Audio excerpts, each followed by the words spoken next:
La vie du bon lait dans mon ventre.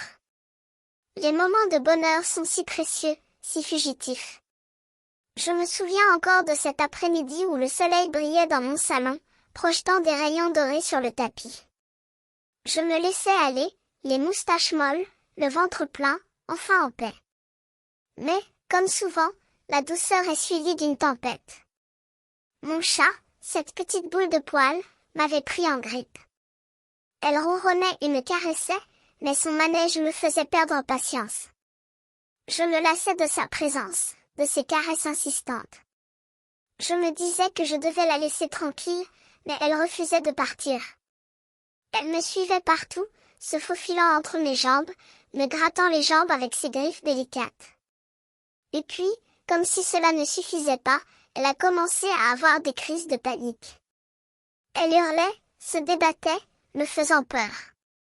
Je me sentais prise au piège, sans pouvoir la calmer.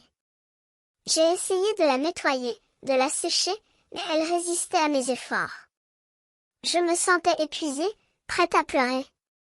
Mais, comme souvent, la douleur est suivie de la lumière. Après avoir traversé cette tempête, je me suis rendu compte que la toilette de mon chat avait été un cauchemar, mais que ça avait été nécessaire. Maintenant, il est propre, douillet, et il me regarde avec des yeux brillants, comme s'il me disait merci. Je me souviens de mon père, qui me disait que la vie est comme cela. Il y a des moments de bonheur, des moments de douleur, mais il faut apprendre à les accepter, à les transformer en moments de grâce.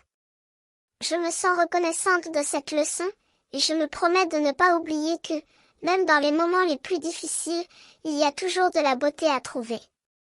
Et maintenant, petite boule de poils, je te laisse tranquille.